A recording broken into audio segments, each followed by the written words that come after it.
start the video, the opening video.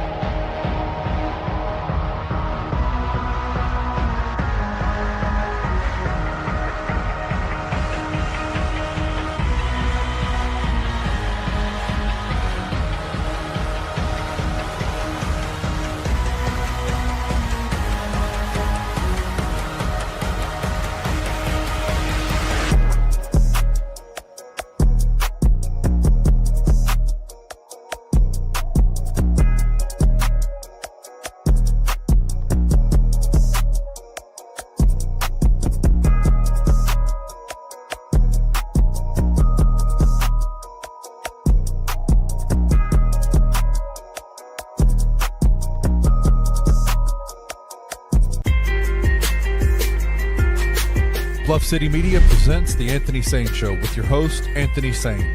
Now, let's get to the show.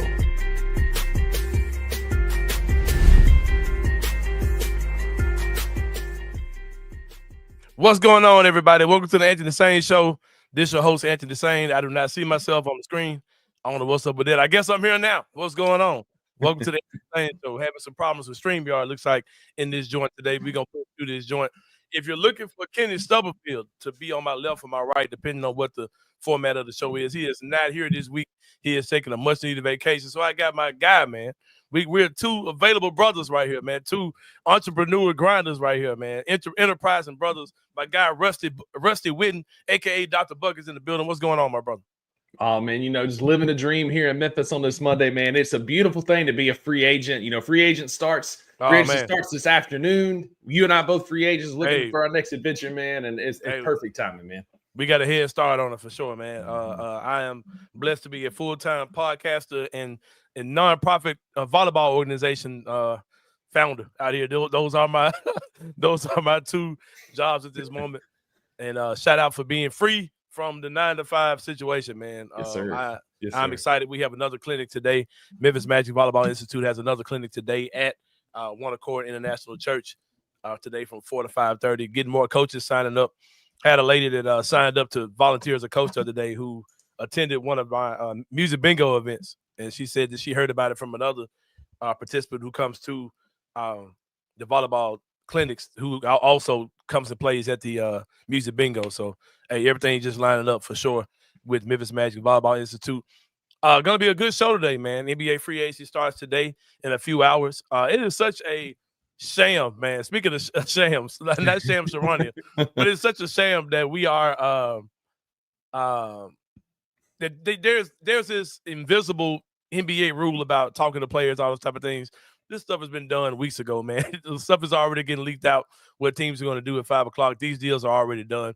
You're going to get a mass flooding of news between now and probably 5 o'clock. And at 5 o'clock, everything is going to come in from these teams. Not sure what you're here regarding the Memphis Grizzlies. We'll talk about that today, Rusty Witten, as far as some other things that are going on in the world of sports, in the NBA specifically. A lot of crazy news in the NBA, man, including guys gambling on games.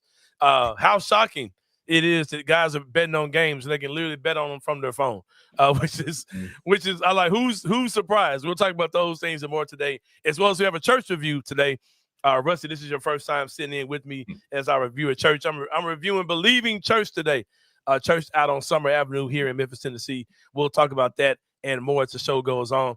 But starting off the show, Rusty, we're going to talk about some Grizzlies offseason talk. Open up the show. Again, like I said, NBA free agency starts today. The Memphis Grizzlies, of course, the main priority for them seems to be the path to restructure and sign Jaren Jackson Jr. to an extension for his contract. And this is something we've been talking about for weeks. This is the path I predicted the Grizzlies would actually do. I did not predict that the Grizzlies would allow Jaren to go in the free agency next year. And when I explained that path, how the Grizzlies can get pretty much a max deal for Jaren this year and then extend off of that amount. There's something like that. I explained the pros and cons of that, to how Jaren can get back into free agency faster, being that the year he's playing in now would serve as the first year of that deal, that he could get back into free agency at the age of 30, which would still be probably in the middle of his prime. He could turn around and get another deal at an even higher amount than if he waited for next year. Right. But And I explain those type of things. I explain how it's advantageous for the Grizzlies to get that done because they can have a situation where they can avoid the whole All-NBA situation with Jaren. I also explain how that's something Jaren might be down for to avoid that whole thing, to avoid the pressure of trying to get that All-NBA deal. I explained all those things a few weeks ago, and everything you've seen since then that's pointed to the Memphis Grizzlies attempting to go that path as far as keeping Jaren on the team long term. We had the Desmond Bane trade, of course, which brought back KCP and Cole Anthony, as well as the rights to 5 first-round picks from the Orlando Magic. Since then, they've used one, and they used another one to move up a little bit to go get Cedric Coward, a guy that took number 11, a guy who has a lot of promise. A lot of people have good things to say. You guys had the young man from the viral moment, the Portland Trailblazers fan. He had good things to say about Cedric Coward. And his possibilities range from solid role player on the Grizzlies to a guy that could be, a star level player, to be the third star, or the second star, or the star on this team, depending on who you ask. He's been everything from trying to think of a name, Isaiah Ryder to Michael Jordan himself is what we've heard. From Leonard Kumpo and everything in between, man. Yeah, exactly. So you've heard. This is kind of a recap of where we are so far. But Rusty, something happened that kind of caused a snag with the Memphis Grizzlies, and it definitely involves Cedric Coward, right? When the Grizzlies offseason started and all the predictions were made about how they would handle the Jaren Jackson Jr. situation, this was under the understanding and the assumption that the Grizzlies would not have a first-round pick. And now that the Grizzlies did make a first-round pick, not only did they make a first-round pick, Rusty, they also moved up in the draft. And so that means that there's even a higher or contract coming to Cedric Coward, who's this guy who's coming in with all this hype, all this promise for the Memphis Grizzlies, right? So with that being said, a lot of the plans to get to Jaren, get to the number they want to get for Jaren, it's going to have to take a different route, right? So when you got Cole Anthony, he was like, hey, we could take Cole Anthony. I'm going to say a name I know you'll get excited about. Herb Jones, right? You can go get Herb Jones. Yep. You can go get Najee Marshall. You can go get all these different guys for this Cole Anthony contract, throw in a first-round pick, and, the Grizzlies will be fine. We'll get another veteran wing. You'll have KCP. You have another veteran wing. You got this exciting rookie, and you've got Jalen Wells, right? You got this foursome of just athletic wings who can defend and score a little bit, shoot threes, dogs, so to speak. You were ready, right? Yeah. But when people like me were saying, from screaming from the rooftops, hey, this whatever path we had is going to change. Like whatever you're getting excited about, I ain't gonna tell people don't get excited. But you might want to temper your expectations because this changes everything. Bringing in a guy who's going to be in a $7 million salary range kind of eliminates this space that you had for Jaren Jackson Jr., right? Right. And then news comes out over the weekend that the Grizzlies are interested in guys like Ty Jerome. Dorian Finney-Smith is a guy who's always been connected to the Grizzlies. We've heard that forever. We tried to trade for him. He's the guy we've always had our eyes on, as well as information comes out about Santi Aldama over the weekend. And you start hearing all these different reports, right? And you ask the question, okay, so if the Grizzlies do intend on signing Jaren Jackson Jr. to an extension, and you know that because of that, you're only going to have the room exception, which is around $8.8 million, as opposed to the full mid-level extension, which is more like $14 million. How are the Grizzlies connected to the guys they're connected to, right? And it causes so much confusion. It just really makes you ask the question, like, how much of this stuff did you hear is real? And shout out to my guy, Chris Harrington. He was on Jeff Calkins' show today, and he was kind of breaking down some of the options the Grizzlies have. And he says, well, you have to keep in mind that these guys are in the business of putting news out. That's guys like Jake Fleischer and guys like Mark Stein or Shams, whoever. And these guys talk to a lot of people, and they hear things that may have been rightfully stated at the time, but may not be true today. You know what I mean? And I think that what we're seeing now is I don't think there's a world where the Grizzlies can sign a guy like Ty Jerome for the MLE? No, the smaller one. The room exception. The room I don't exception. think there's a world where you're going to get him for that amount of money. And I don't think there's a world where you're going to get any of these guys that are the major names for that amount of money. And a lot of the talk you're hearing now seems like the Grizzlies may be looking more towards a big man, because there's a lot of things, we'll talk about those as the show goes on, that have happened over the weekend and could happen that could kind of push guys that we thought were headed one way down back towards our way for a certain amount of money. But I'll start here. Also, reports came out over the weekend that Mark Stein saying that the Grizzlies attempted to dump Cole Anthony this weekend. I was like, I think that's the story that Grizzly fans don't want to hear. I think that's the reality that I was kind of setting people up for, that nobody really wanted to hear, right? That Cole Anthony, this guy that you thought you could trade for, someone in that 12, 13, $14 million range, and bring back a mid-level starter level wing from another team, or a big from another team. Then instead he's going to be that they tried to move him this weekend in a salary dump situation to clear up money to sign Jaren. And I know that kind of throws a storm. What am I trying to say? Rains on a lot of people's parade, or chances of a championship parade, when you thought that you were going to turn Cole Anthony into a productive player, and now it looks like he's going to be part of a salary dump. And I know, speaking to you particularly, and just other people that I've spoken to, including myself, we all assumed that the Grizzlies were going to turn Cole Anthony into something productive on this team. And now it seems like the goal is to try to move him to acquire more space for Jaren. I'll ask you now. I know what your thoughts are, but where are you now as opposed to maybe the last time that you actually really thought about this, even spoke about, like Cole Anthony now turned into space to go sign Jaren, which still feels like the number one priority for the team? Yeah, I mean, honestly, my first priority has already been sign Jaren. You know, I stand for Jaren harder than just about anybody. Oh, yeah, for sure. Yeah. But I've come around to the idea that I thought, like, the reports came in that under the CBA, you could trade Cole Anthony for up to like a $20.5 million contract. And so I'm thinking Cam Johnson, Laurie Markkinen, and there's a lot of people there, right? Like pie in the sky. But as you start reading the tea leaves and seeing the reports that are coming out and then hearing what they said, like, again, everything we're doing, Zach Kleiman has been telling us this for years, saying, like, I don't know why I didn't listen and why people aren't listening. He's been telling us for years, what's the number one thing he wants for this team? Flexibility. And being able to move a $13 million contract to create room for a Jaren extension is flexibility. And we should have seen the writing on the wall. Like, we knew KCP coming in was going to be that guy, but Cole Anthony now is going to be cannon fodder, if you will, to allow Jaren to re-sign. Yeah. And I was listening to Chris Harrington again today, and he talked about the red button option that the Grizzlies have, right? And he said, he asked the question, I said this too, does it make sense to send Cole Anthony to a team that's got what's it called when you make a trade and then there's like this imaginary space left? Oh, yeah. Good God. My brain just left me. Not a tax exception. A trade exception. Trade exception. Thank you. I knew the exception was in there. He said you can find a team that's got a trade exception. There's a lot of teams that have those. You can find a team that has cap space to take that deal, which is only the Brooklyn Nets are the only. But you remember there was one time in the NBA where there would be like a ton of teams that had a ton of cap they had. Those days just don't exist anymore. The Nets are the only team that have that type of space, and it doesn't really seem so far that they're trying to use it. Seems like they're trying to hold it to get offers, but you know Brooklyn's going to try to fleece you whatever they do. So all those options seem off the table.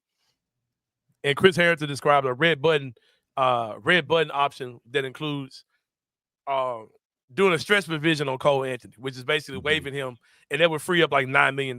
You could easily put that into Jaren, and you're done. I would be disappointed about that, but I do have to say this, especially with the news that you see that the Grizzlies do plan on Santi Aldama. Plan on keeping Santi Aldama or not just letting him walk. I mean, there's going to be some type of something with Santi. Sure. I think that we have to kind of take a step back and you say, okay, well, you traded Desmond Bane. So far, you got KCP, you got the kid, you still have 3 first-round draft picks right. I think that you kind of have to play the long game in this situation and not feel like you have to go into this particular season with this awesome Grizzlies team that's a result of the Desmond Bane trade. That is really like a 12-month process, including the trade deadline at this year. And I think that if you bring the team back that's got Santi Aldama at whatever amount you're bringing them back at, if you got Brandon Clark still on this team, and you got Gigi Jackson, and you got Vince Williams, and you got this new rookie, and you got KCP, and you got Jalen Wells, there's something going to have to get worked out. Like, guys are going to emerge. Somebody's going to prove somebody to be worthless or not as worthy as they were. Not as have as much worth or value as they had at one point. And I think it loads you up with tradable assets on your team more then that you would have today, right? Yeah. If you got Jaren under this new contract that's like $40 million as a possible tradable asset, if you got Brandon Clark on the team, like a $12 million deal, if you got Santi somewhere between $15-20 million, if you got KCP, if you got all those guys on your roster and you still got your first round picks and the Orlando picks, you can make more things happen over the course of the next 12 months than you could, going into this season. That's a really good point. Yeah, that's a really good point. Two things on that. Number one, I'm pissed off of this new CBA because it has taken away like the heyday of free agency. It is destroying teams. I get it. Right. The free agency was so the fun is over. The fun is over. And everybody's going back home. So many people are so short-sighted with this. Like, they think that if Zach Kleiman hadn't signed all our free agents by today at 5 o'clock, it's a busted summer. The trade deadline, forgive me if I'm wrong here, but the trade deadline's in February, right? And we got a run-up time till February of 2026, where we still have tradable assets, very friendly contracts, right? Whatever, like Santi Aldama can very easily sign a Luke Kennard type contract that becomes an expiring deal or a team option on the back half, whatever that is. And so, like people just get all in a tizzy when, Daron Sharp comes available and then he's going to re-sign with Brooklyn. Like, people saying, oh, Memphis could have signed him for that. Well, no, probably never even happened. It never got to happen. Yeah, he was staying in Brooklyn. Yeah. That's it. And so, like, people are too quick to judge when we have a run-up time to February 2026 to make changes to this team. Yeah, and not just that, man. Like, with the amount, if you look at I didn't send you this graphic, but I'll just run off a list of the teams who actually have money to make some moves this summer. As far as either the exceptions are concerned, you're looking at Atlanta, Charlotte, Chicago, Detroit, the Warriors, Pacers, Clippers, Heat, Bucks, Pelicans. It'll be us, Magic, Thunder, Sixers, Portland, Kings, Spurs, Raptors, Jazz, Wizards. Those are the only teams that have any type of space to do anything, whether that's a middle of exception or room exception. Those are your teams that are over the cap, but they're not in the luxury tax. Yep. So they still have one of those exceptions. Those are the only teams that have money. And I think a lot of the guys, I think you're going to be able to get some value guys this offseason in free agency for guys that teams are just kind of moving off of. A lot of teams are just keeping their dues, man. Like I said, I don't think you can get Ty Jerome for that amount of money, but you may be able to get Ty Jerome for the room. I mean, as this thing plays out. And that's something that a lot of people are asking, like, what order do these things have to happen in? You can agree in principle to a deal for Ty Jerome for the room exception, even though you're not a room exception qualifier yet at this point. And he can have the understanding that we're going to do X, Y, Z to get this done. Because like I said, they can just totally make the kid Cole Anthony's contract disappear. That's not something I'm particularly excited about. But I will say this, man. On the surface, when you take away 20 points per game, high 30s, 3-point shooter in Desmond Bane, and you take him off this team, you say, can anybody replicate what he does or replace what he does? You're probably not going to find a guy between now and when the season starts to replicate what he does. But I'll just be honest with you. I'm not excited about what's going to be added to this team. I don't know what Cedric Howard is. We're not going to be able to go get another wing, probably more than likely starter level wing on this team. You can get another vet. There are other guys you can get if you just want another vet wing. But I do like the fact that we are building this team more like what successful NBA teams today are built like.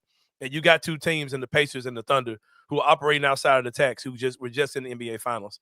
And I think but mark my words, bro, it is putting tremendous pressure on not just Ja, not just Jaren, but Ja and Jaren will be on tremendous pressure this season to take it to the next level. Because if you're going to play like the Pacers, those two dudes have to be your best two players. And they have to be both averaging 20 points a game. They got to be playing 60-something, 70 games a season this season for us to be good. If not, we're not going to be a good team. If Ja's not healthy this year, we're not making the playoffs. Like this, that's just point blank, period. I like the way that they're building it because at every moment of the game, you can have a lineup out there where you've got two high-level defenders at your 2 and your 3 position. You can have your best defender guarding the point guard and your second best defender guarding the wing, or however you want to do it. There's not a lineup they can throw out any lineup they want, and they should be able to have that level of guys out there. And plus, you may want to bank on either a Gigi or either one of those two guys, you know what I'm saying, having a breakout year. Yeah, Santi could have a breakout year for sure. I think this year Santi is going to be a lot more 3 than a 4 this year. I think you're going to see more lineups like that.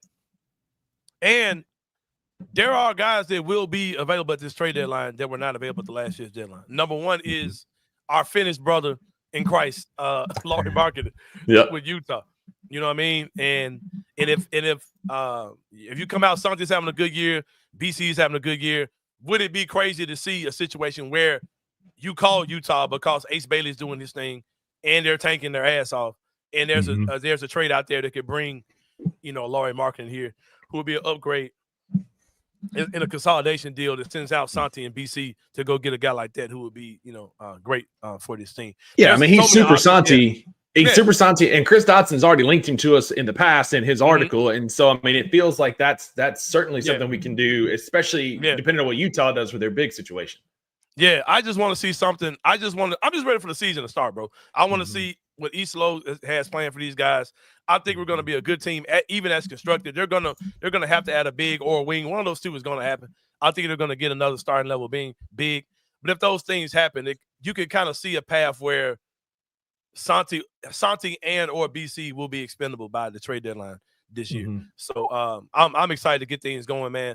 I'm pro Cedric Howard. Sit your ass down.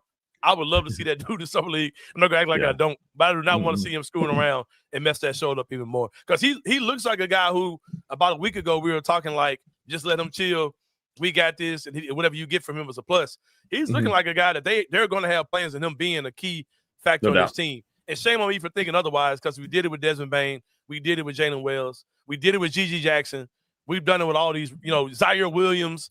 All these guys, as rookies, they were given opportunity to see what these guys are, even playing with the main guys, even playing with a veteran team. So I'm looking forward to it, bro. I'm still optimistic about things. Long free agent time coming, and it starts today. We'll find out more. I'm sure we'll get more news as the show goes on. But we're about to take a break. When we come back, it's going to be time for the three-pointer here on the Anthony Sain Show. See you guys in a minute.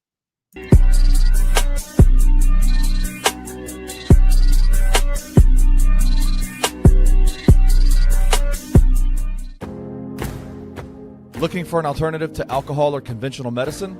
Check out Ounce of Hope, a Memphis-based dispensary with 2 local stores in the Sanderland Center and on South Cooper Street. You can get all the products you need in a location convenient to you. Each store offers an intentional shopping experience with dedicated bud tenders to answer all of your questions, from product selection and mushroom blends to our personal favorite, the Delta 9 seltzers. You gotta try the Peach Buzz. Try Ounce of Hope at either one of their 2 Memphis stores or at www.ounceofhope.com for convenient products shipped right to your door. Use the promo code BluffCity for 15% off any order, excluding sale items. Cannot be used in conjunction with other promotions or discounts. One use per customer.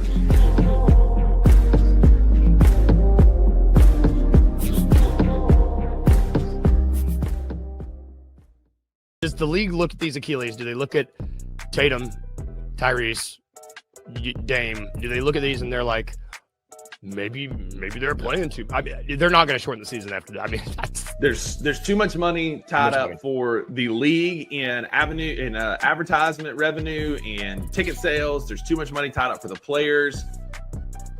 For all of our advancements in sports nutrition and taking care of your body and that sort of stuff. Like, at the end of the day, it's human tissue, right? And it's going to tear, it's going to break.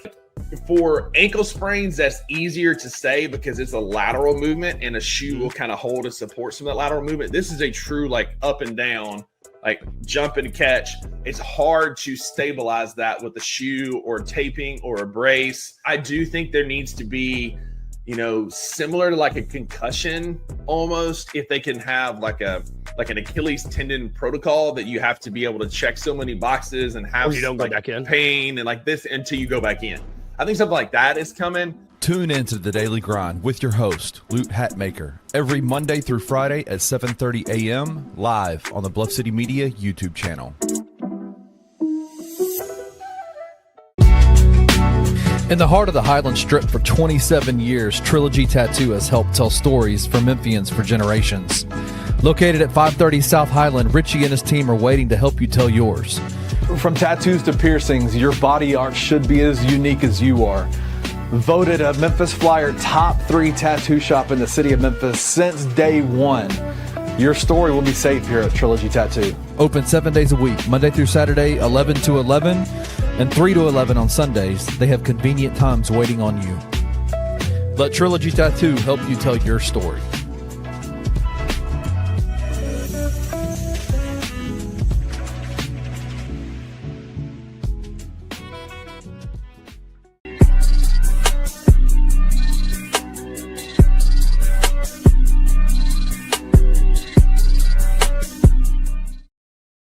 All right, y'all. Welcome back to the Anthony Sain Show. Got my guy Rusty Witten rocking with me today, man. It is free agency day today. I told y'all that we probably would get information coming through even as the show goes on.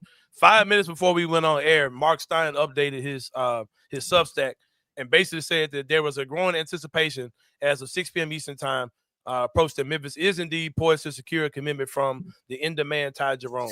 Ultimate price point for such a deal remains critical to Memphis' other offseason goals, completing a renegotiation and extension with Jaren Jackson Jr. and maintaining sufficient flexibility to match offers to restricted free agent Santi Aldama. I'll say this, man. I said that I don't think that's likely to happen. But as we were talking just then, the possibility of that happening does kind of heighten because, first of all, teams ain't trying to spend. And number two, like the teams who are showing the spend, they've kind of moved in other directions, right? You've seen Houston looks like they're headed for Dorian Finney-Smith. And hey, if it happens, bro, shout out. Because you getting that dude at that price point would be absolutely amazing for the Grizzlies, for sure. The next thing I want to talk about is the Malik Beasley situation, the betting on games, Rusty. But I'll tell you what, a sure bet in the city of Memphis, man, is Trilogy Tattoos. 27 years in the business over there on Highland, man. Check them out. If you're trying to get a tattoo done, trying to get piercings, whatever you're trying to do, they are the best in the business, man. For 27 years, they've been doing their thing. Trust it, man. Like I said the other day, you ain't finna come in there and smell like chicken grease because they ain't washing their needles, all that type of stuff, man. You know what I'm saying? You ain't gonna have no unexpected male parts coming thrown at you, man. They keep a safe distance from you, unlike Tyler Perry movies. You know, we talked about all those things last week. It's gonna be good, man. It's gonna be good. They're gonna show you love. Go let my people at Trilogy Tattoos tell your story through your tattoos or your piercings over there on Highland Avenue. They've been there forever, man. 27 years. I told Kenny this story, man. I remember being a freshman at the University of Memphis. I went to college 1 year. Act like I'm an athlete. They played. I remember I went to Memphis for 1 year, right?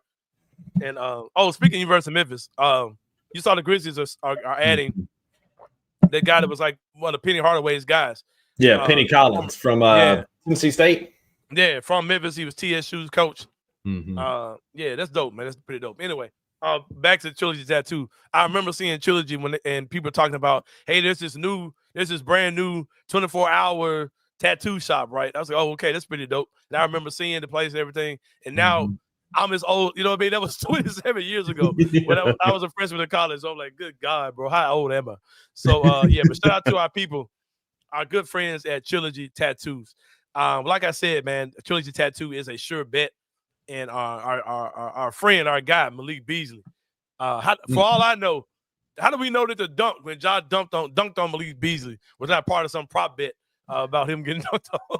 There is a video of him taking a free throw against Minnesota. They were down. The guy made a free throw to go up 9, and he gets the ball out of the net, inbounds it, runs it down, and hits a layup with like 3 seconds to go to cut it to 7. So he's not beating the allegations. Hey, he had it all, bro. Less than 8.5. Yeah, I'm not gonna spend much time on this, man. We're about to get up out of here today. I'm not gonna spend a lot of time on this, but shame on the NBA for thinking that you lay in bed with these betting companies. You benefit off of these betting companies. You cut on the game, and they're telling you bets you can take. I'm watching Rob Fisher and them telling me what bets I should take, right? But then you think the players aren't going to get involved in this, and they literally can do it on their phone. I can shoot a text out to grandmama and them and say, "Hey, I'm about to be on some bullshit tonight. Take the under." Like it literally takes nothing, bro. And on my timeline on X, I saw the tweet about Malik Beasley, and the next one was the official betting partner of the NBA. Like, I shit you not, it was back-to-back tweets. Yeah, man, it's crazy. Like, why do they think this is not going to be like this? Like and I'm not going to say don't punish these dudes for this shit, but this is what betting is this easy. Like, I ain't got to go nowhere. I can literally do this on my phone. I can shoot out a group text to over-under gang or whatever on my phone and just tell y'all I'm gonna be on some bullshit tonight, man. Go tell grandmama and them I'm gonna be bullshitting. Take the under. Like it's crazy. Like and I guarantee you there's much more of this going on than we think, bro. You know what I mean? So I think it's pretty insane to think that this would not be the case when you get laid in bed with these companies and just the overall ease and the accessibility of being able to bet on games, man. But number 2, EA Sports, man, brighten up my morning today. Not as happy as I could be, but I will take it. And I'll tell you why, Rusty. When EA Sports announces a new college basketball game, EA Sports had the March Madness games. They were out for a long time. I remember playing with several University of Memphis teams for those games. I'm going to tell you how far back I go. I go back to when they were Coach K basketball, when it was Coach K college basketball. Then they changed it to March Madness. And like I said, I remember playing those forever. I was personally a fan of the 2K college basketball joint. Mm-hmm. That was the joint I was a fan of. Oh, yeah. That was the joint I was a fan of. But I hope that EA dropping this game. I'm so excited about this, bro, because I'm a basketball video game guy, and I'm a purist. Like, I don't like get out of my face with this my career, my league. My league is cool, but like all the my career and my team. Get out of my face. I'm not buying any little packs. I'm not building my little guy with a little mohawk and tattoo sleeve and making them. And Gabe was telling me about how they got something called like drippy face scan or something like that. Where you try to make your guy look like it's literally as sexy as possible. I'm like, bro, pause, bro. I'm good. No, thanks. And like these guys have all these little Odell Beckhams, like dudes. I'm like a bunch of little what's the guy that's a free agent that the Grizzlies might end up signing? What's his name? God, dog. The guy that was in the Dylan Brooks trade. He plays for Philly. He played for Phoenix for a while. Played for Washington. I see his face. Like, of course, he's handsome. He got the tips and everything, man. I know exactly what you're talking about. Yeah. Like everybody's making a 2K dude look like that. Get all that out of my face, bro. I'm good. Get all that out of my face, man. But what I'm excited about with this, Rusty, not only the building, I love the college sports games because you can recruit. It's got the college atmospheres to it. You can build a team. I like to go in and make myself as a coach and take some bum ass school and take them to a national championship. Like all those things are super fun about the college games. But I think it's going to create competition because I think if EA comes out with this game, it's going to do numbers. It is going to make 2K do some work, man. And I hope that 2K comes out with his own college game, and I hope it steps up what they're doing with NBA 2K. Because I'm a person who a lot of complaints about NBA 2K kind of go over my head because I don't play my career. I don't play Kelly Oubre. Kelly Oubre, shout out. Everybody try to make their man look like Kelly Oubre, right? with a Drew Gann, with a Rusty Witten beard. That's what they're trying to make everybody. That's it. That's exactly right. But yeah. But because I asked Gabe about it, I said, Gabe, you gonna make a drippy face game? He said, no, because I actually touched grass. Those are the games. I don't know. I go to my nephew's house and go play like college football. They got the college football games over there. Yeah. And they've got all these creative players with every accessory. They're all 99s. Looking ridiculous. And I'm just trying to be just like a regular team. And they got, the best player ever on this other side just punking my ass. It's so dumb. It's so dumb. But I hope that it makes 2K step their game up just in general. I'm excited about this. I hope more details come out. This has to be real. I haven't seen anything like any more details to it, but I just hope this is real. I hope this is coming very soon. It did come out. They did say it's going to come out in 2028. So we've got a runway, like a ramp up to it, but it's that's coming. A while. It's just down the road. 2K got to come with it, bro. 2K got to come with it between now and then because their college hoops 2K joint was college hoops 2K8 was the best basketball game I've ever played. I love the game so much, bro. Yeah. Number 3, man. I'm in my bag on this one, man. I got this Lakers conspiracy theory for y'all.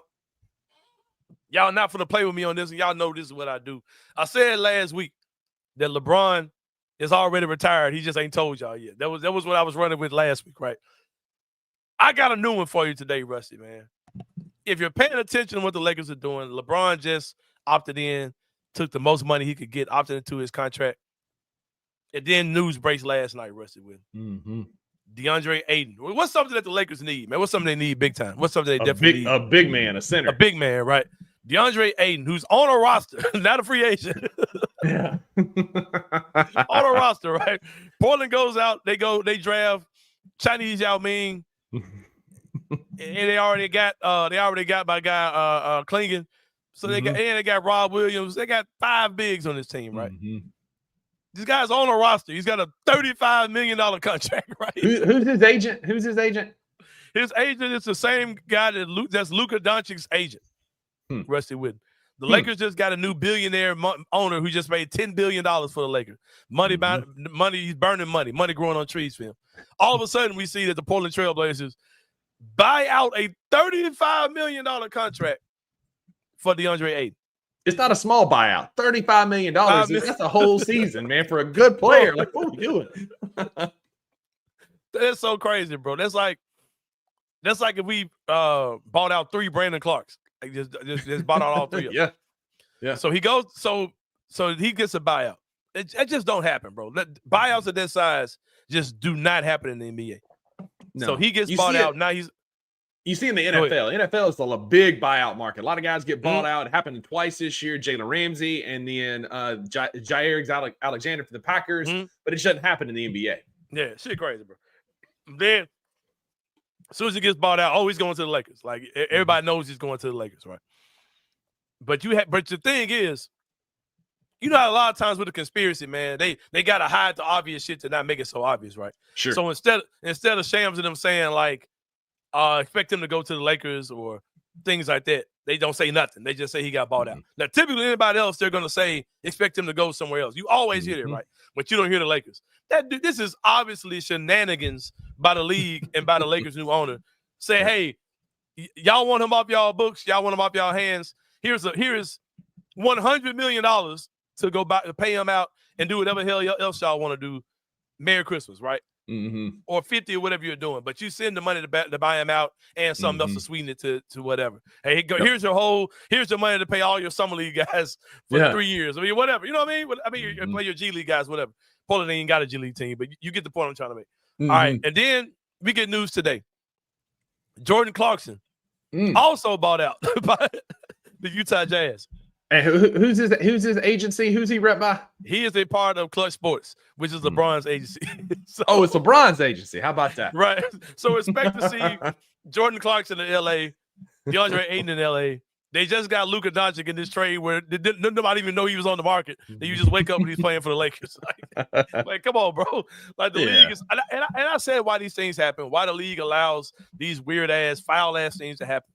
It's because when you I'm gonna take you back to the San Antonio Spurs, who had an amazing dynasty they had going in the late 90s, early 2000s, right? Those teams were good.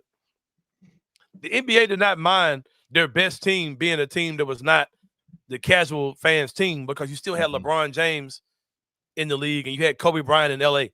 Yep. LA had Kobe, LeBron was a megastar, the league was fine.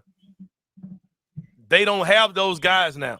There's not a guy that's transcended like a LeBron James, where no matter where he is, he's going to be this huge star.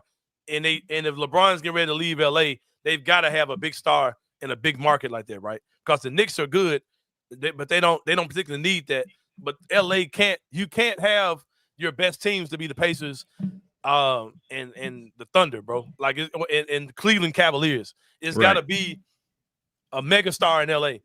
So you get Luka there. And then you do the things to keep that team good. And it's a freaking layup. And then and Dallas is coming, bro. The shenanigans is coming Dallas's way too. Trust me. That was that's all part of the thing. But that's a conspiracy theory that I'm sitting on. If you tell me it wouldn't make more sense what we saw in real life or what I'm telling y'all now. Because I'm telling y'all, there's no way, bro. There's no way that these dudes are just like, I guarantee you both of them go to LA. Now, both of them go to LA. Hey, I'm wrong, but it looks fishy to me, my friend. What are your thoughts? Yeah, I mean, agreed, man. Adam Silver's already showing he's going to prop up the Lakers through the Luka trade and say what you want, but reward Dallas with the first overall pick and Cooper Flag. But there's no way that they're going to let the Lakers be bad for long. And if LeBron's trying to posture himself to move, which I don't think nobody wants him, he's not going anywhere. They're going to use this influx of cash to go add players to make LeBron stick around one more year, run it back one more time. And when they got the new ownership with that $10 billion of surplus income, you knew exactly what was going to happen. Saying they're going to start headhunting who they want, and they're going to pick them off just like we've seen. Mark Stein says that rival teams are increasingly projecting Memphis to secure a free agent commitment from Ty Jerome in the annual range of $9 to $10 million. League sources tell Jake Fisher and me. He tweeted that out.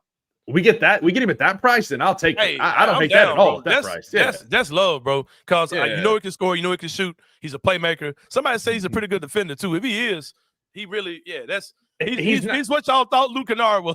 That's it. That's what I was about to say. I saw him live in person this year. Maggie and I went, and he put like 30 on us in the FedEx Forum, just like cooked us.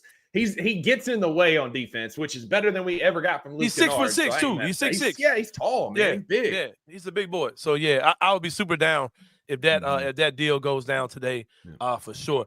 Well, Rusty, we're about to take a break, bro. When we come back, the church review, man. It's been a couple weeks since I had one of these, man. I've been putting my flesh first, man, and not going to church, man. I got a church review coming for y'all as soon as you come back from the break. We'll see y'all with that and more on the Answer the Sain show. See you guys in a minute.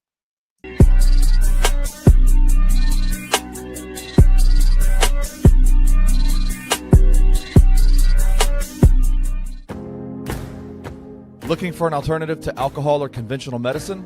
Check out Ounce of Hope, a Memphis-based dispensary with 2 local stores in the Sanderlin Center and on South Cooper Street. You can get all the products you need in a location convenient to you. Each store offers an intentional shopping experience with dedicated bud tenders to answer all of your questions, from product selection and mushroom blends to our personal favorite, the Delta 9 seltzers. You gotta try the Peach Buzz. Try Ounce of Hope at either one of their 2 Memphis stores or at www.ounceofhope.com for convenient products shipped right to your door. Use the promo code Bluff City for 15% off any order, excluding sale items. Cannot be used in conjunction with other promotions or discounts. One use per customer.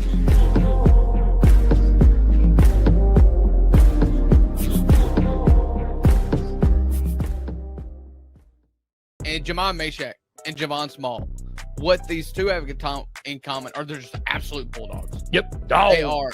They like to point of attack defending, can't shoot, but they're going to bite your ankles. Like Zach Kleiman had a type. He talked after the offseason was over that you need more dogs.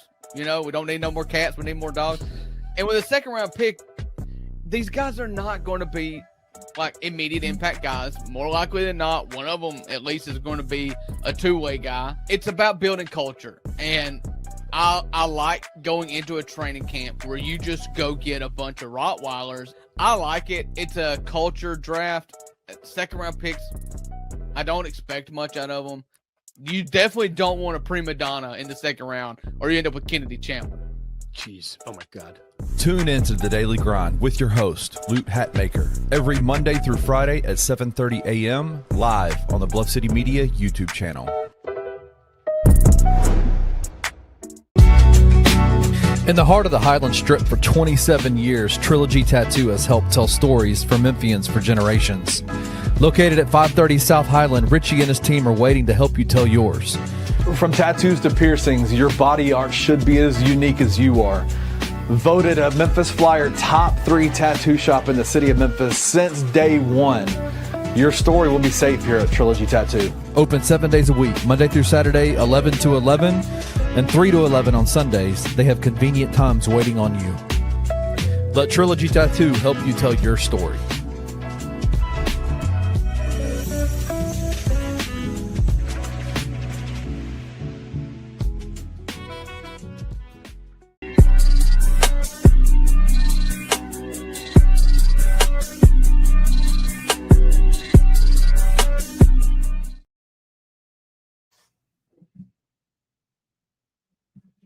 Not sure if y'all can see me or not. Y'all is just flat foot tripping, bro. I don't know what's going on with that. We're going to keep it pushing, though. It's the devil, man. They know I'm about to do. That's it. It's exactly what it is. Clearly what it is, man. Lucifer himself is logged in to StreamYard, hacked their system, man. But we're going to keep pushing today, man. Shout out to the people chiming in today. Thank y'all so much. We have a nice number. The numbers are increasing, man, in the live chat today, as well as the streaming totals that are coming through to us via StreamYard. You can watch the show several ways, man. You can watch it on Twitter. You can watch it on Facebook. You can watch it on YouTube. Thank all y'all for chiming in, man. Keep subscribing to the YouTube page. And as soon as the show is over, hang around for just a little bit, man, and switch over to the actual YouTube video comments. Tell us what you think about the show. We love all that type of stuff. Tell us what you think about the Grizzlies so far, the offseason, what you think, whether you're liking it, whether you're loving it, whether you're okay with it. I'm open to see what's going on. I like what we're doing so far. I like the direction of it. But chime in the comments. Let us know what you think about that. But Rusty, man, I went to church yesterday, man. Went to a church called Believing Church. A church that was referred to me by a couple people, actually, and I also know the pastor because the pastor of the church, in my previous employer, United Way of the Mid-South, we had a program where we funded organizations that are agents of change in the city of Memphis. And this man, his church, I think it's his organization that was part of that and not his church. But his church is Believing Church. He was born and raised, his name is Michael Bayer. He's born and raised in Memphis. He's the founder of something called Yellow House, which is an amazing organization, bro, that provides that provides and rehabilitates. They purchase and rehabilitate homes and make them be affordable housing for single mothers. And I saw that the people that they bring in, they're selling these houses out to them for 20% of their monthly income, which is phenomenal, bro. Like, you know what I mean? Like, whatever your bring home money is, they're trying to get you in that house around 20% of what your bring home income is. I talk about the size of churches when I do these reviews. I can't really tell the size of this church, and I'll say why. I think that it is a small church, but they had 2 services, and I didn't really consciously get a glimpse of how many people were coming out of that first service. The sanctuary looks like it holds maybe 75 to 80 people. It's a small sanctuary, and it wasn't full. The available seats were full the service I was there, but I don't know how many people were there the first service. So I'm still going to call it a small church, though. It seems like a church on the rise. Not really sure how long they've been around. I should have researched that, but I think they're a fairly new church. I don't think they've been around longer than 5 years. I've never been to a church like this in Memphis before. And I'll say this, I've never seen a pastor like this. Typically in Memphis, they are what you call a multicultural church, right? There's black people there, white people there, different races of people there. Other churches I've done have been pretty much all black churches. Yeah, all black churches, the ones I've done so far. This is a multicultural church with a white gentleman that's a pastor. But it's different because this pastor is he's a swagged out dude.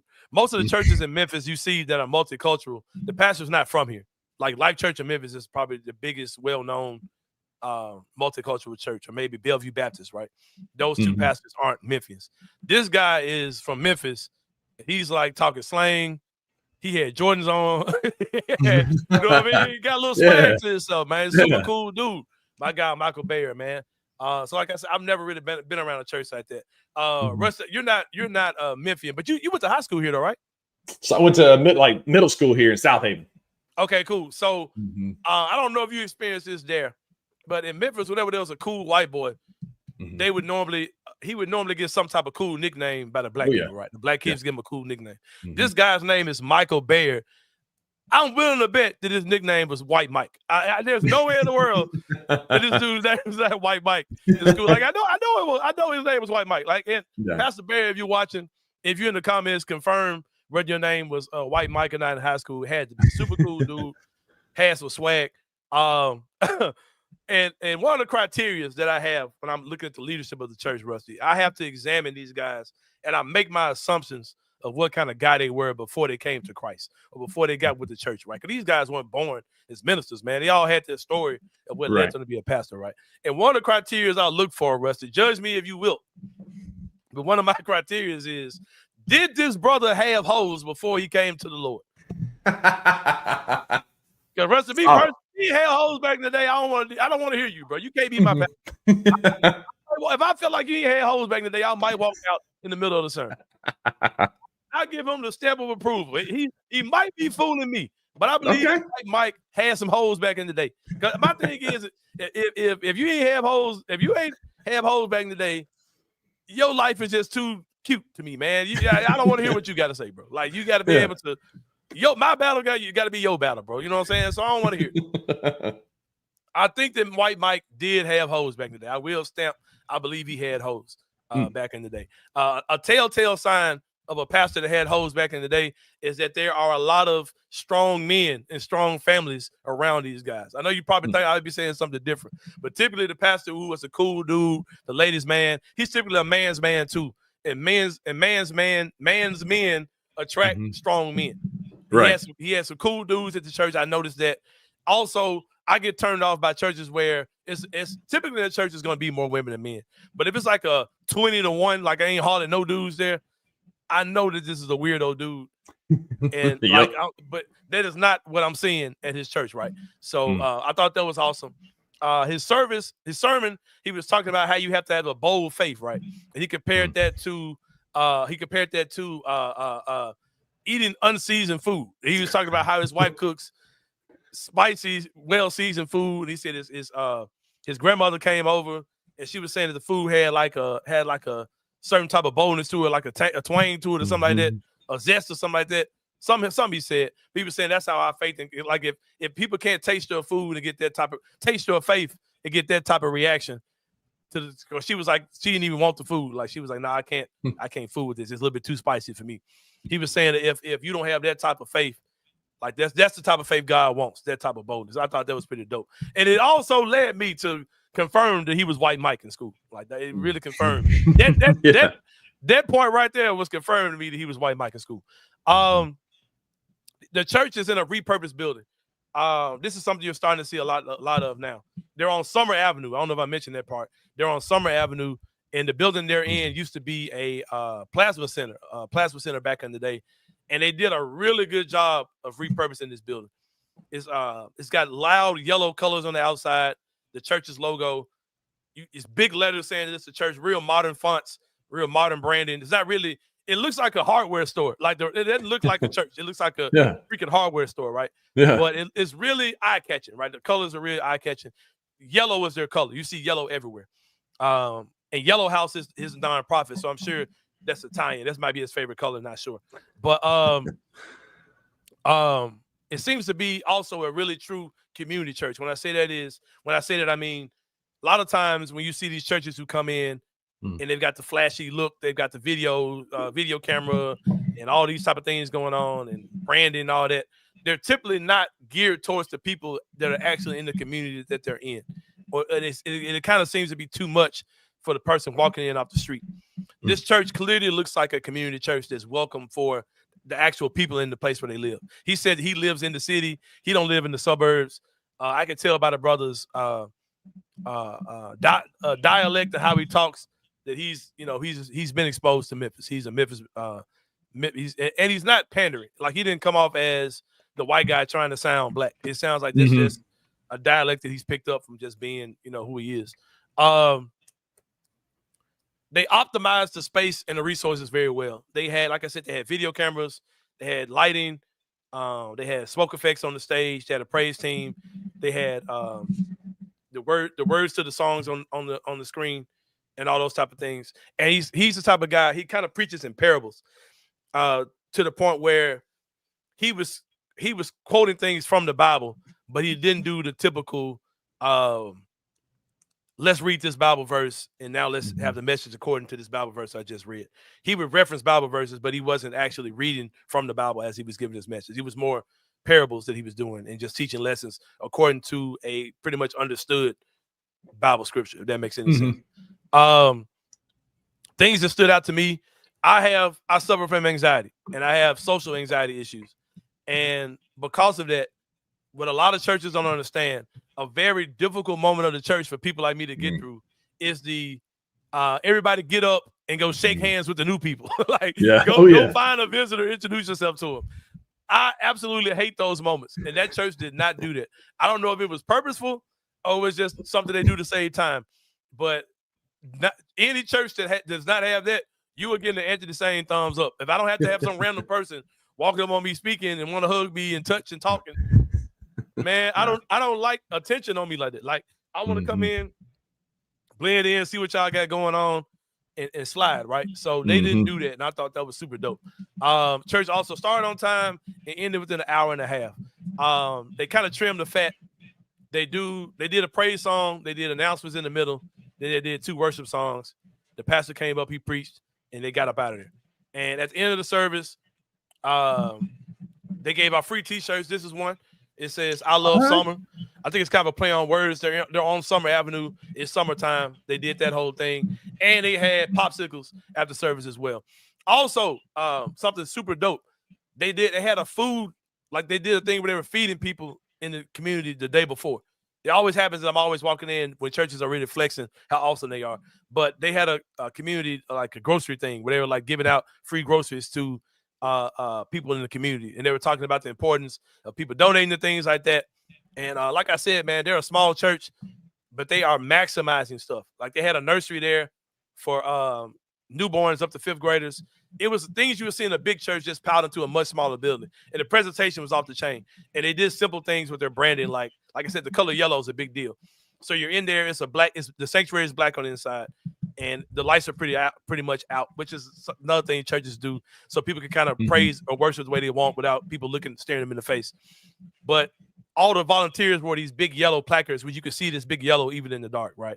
And they had the information packet for the church. It was yellow, and the little box, the old school box to put your offering in, if you want to do it that way, it was yellow as well. Like the color yellow was something that you just saw everywhere. That they just kept to their branding. And I think, like I said, they have virtual service as well as a 9:15 service and 11 o'clock service.